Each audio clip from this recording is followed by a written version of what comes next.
ముఖ్యమైన ఆత్మీయ మెట్టు. నాదా, ఇప్పుడు నీ మాట చొప్పున సమాధానముతో నీ దాసుని పోనిచ్చుచున్నావు.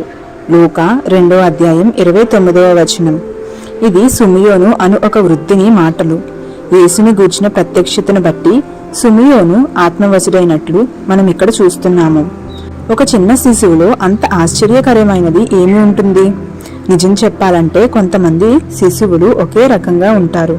కానీ సుమియోను శిశువైన యేసును తన చేతులలోనికి తీసుకున్నప్పుడు అతడు ప్రజలందరి కొరకు దేవుడు సిద్ధపరిచిన రక్షణను చూచాడు.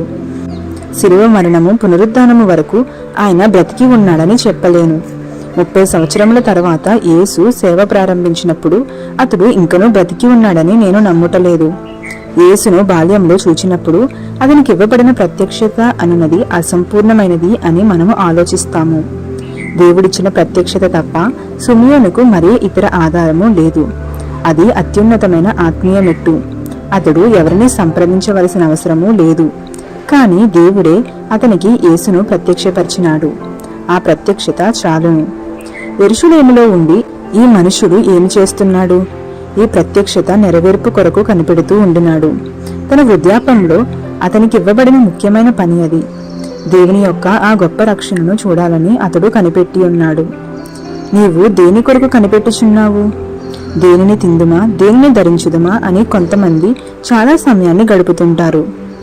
సుమియోను అయితే యేసు కొరకు ఎదురు చూస్తున్నాడు.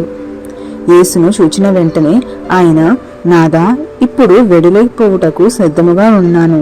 సకల ప్రజల ఎదుట సిద్ధపరిచిన నీ రక్షణను నేను కనులారా చూచితిని అన్నాడు. పౌలు ఏమి చెప్పును? ఆయన యందు సర్వ సంపూర్ణత నివసింపవలననియు తండ్రి అభిష్టమాయెను. మొట్టమొదట యేసు మోసగాడని పౌలు చూచినాడు. అది మాత్రమే ఆయన చూడగలిగినాడు. కానీ యేసు దేవుని సంపూర్ణతలో అతని కన్నులు తెరిచిన తర్వాత ఏలయనగా దైవత్వము ఒక సర్వ పరిపూర్ణత శరీరముగా క్రీస్తునందు నివసించుచున్నది అని చెప్పినాడు. నీ దర్శనమేమిటి?